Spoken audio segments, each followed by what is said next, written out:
Bismillahirrahmanirrahim. Assalamualaikum warahmatullahi wabarakatuh.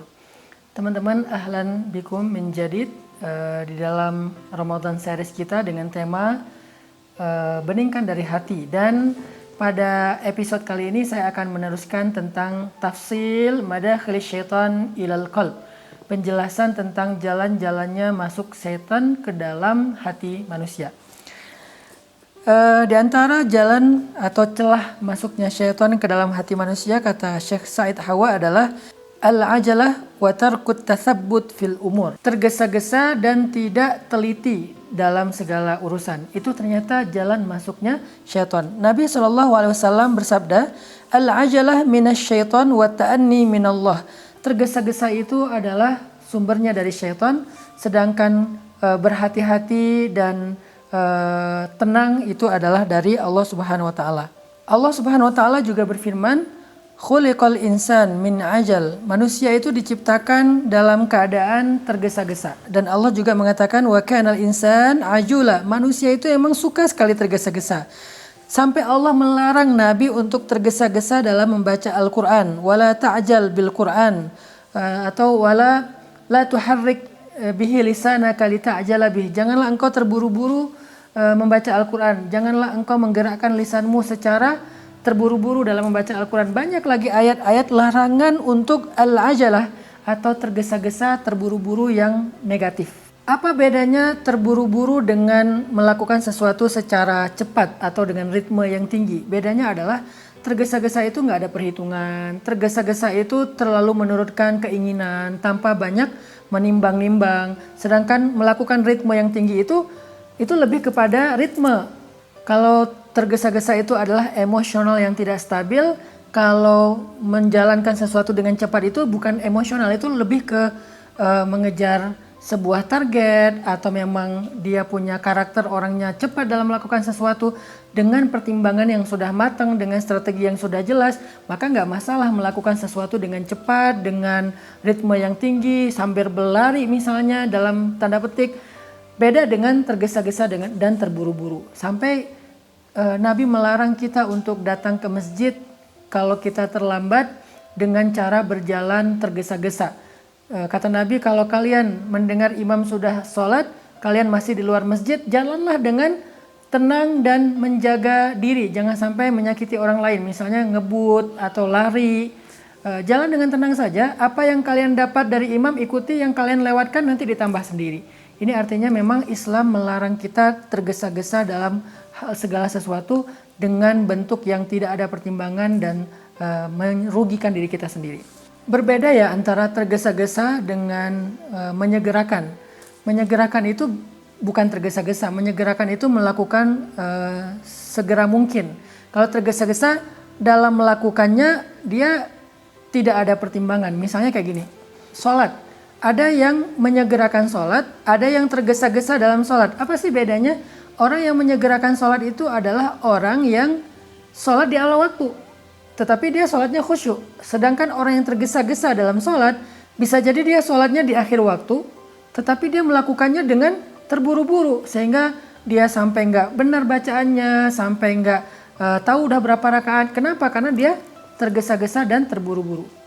Nah, berarti yang dilarang dalam Islam itu bukanlah menyegerakan, misalnya menyegerakan taubat, menyegerakan sholat, menyegerakan berbuka, puasa, menyegerakan haji kalau udah mampu, menyegerakan nikah kalau emang udah mampu.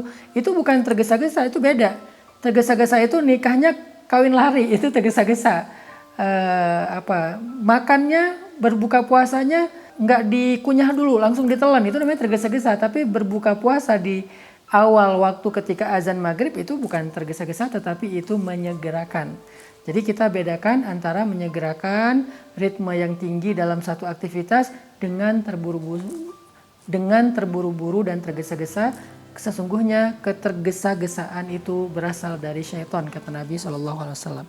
Jalan lain dari masuknya syaitan ke dalam hati manusia itu adalah darahim wad dananir wasairu asnafil amwal. Dirham, dinar, dan harta benda. Itulah jalan masuknya syaitan. Banyak banget ya saudara kandung jadi putus silaturahim gara-gara warisan, itu banyak banget. Banyak banget orang yang ribut sampai bunuh-bunuhan hanya gara-gara 1.000-2.000 rupiah. Tukang parkir, rebutan lahan parkir, akhirnya bunuh-bunuhan. Orang yang minta jatah preman untuk orang lewat, akhirnya jadi menyakiti orang lain. Ini semuanya sebabnya karena hubbud darahim wad dananir, cinta terhadap harta benda. Nah, ini juga menjadi jalan masuknya syaitan. Terus apakah kita nggak boleh jadi orang kaya?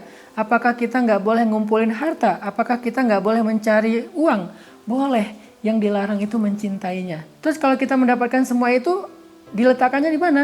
Letakkanlah harta duniawi di tangan kita, jangan di dalam hati kita. Walaupun kita menggenggam dunia dan seisinya, itu menjadi halal. Sedangkan di hati kita, walaupun 1 rupiah saja, itu menjadi penyakit dan menjadi celah masuknya syaitan. Jangan kasih celah untuk syaitan masuk ke dalam hati kita karena ada sedikit saja rasa cinta terhadap harta benda duniawi. Yang berikutnya adalah di antara abwabil azimah, pintu-pintu yang sangat berbahaya untuk masuknya syaitan itu adalah at-ta'assub lil madzahib wal ahwa. Terlalu fanatik terhadap sebuah kelompok. Baik itu kelompok dalam fikih misalnya mazhab, atau kelompok dalam suku, misalnya tradisi, suku, etnis, juga dalam kelompok yang sifatnya geng, klub, ormas, dan seterusnya. Kalau mereka fanatik, ta'assub, maka itu menjadi pintu masuknya syaitan. Sekarang kita diuji dengan hal itu. Ketika kita mudah tersinggung, ketika kita akhirnya karena ada orang yang salah ngomong, kita tersinggung, lama-lama kita jadi emosi, lalu emosi itu membuat kita menghalalkan darah orang tersebut, pengen menyakiti orang tersebut, pengen sampai ada yang mau membunuh orang tersebut. Kenapa? Karena ta'assub kita terhadap kesukuan, ta'assub kita terhadap kelompok itu tinggi. Kayak misalnya supporter bola nih, karena mereka ta'assub, fanatik banget dengan klub bola yang mereka bela, yang mereka sukai, akhirnya mereka jadi mudah sekali menyakiti supporter bola lainnya sampai meninggal dunia, sampai dikeroyok rame-rame, berdarah-darah.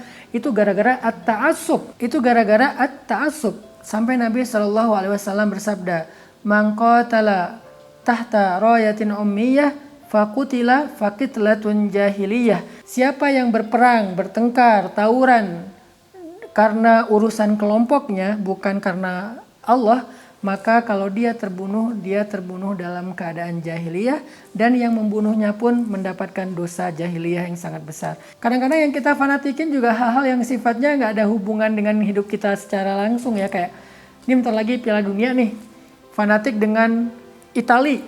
Pas Italinya gagal masuk final Piala Dunia di Qatar, akhirnya fansnya Itali ini jadi marah-marah gitu kan, jadi marah-marah. Atau dulu pernah tuh final Piala Dunia antara Argentina lawan siapa misalnya.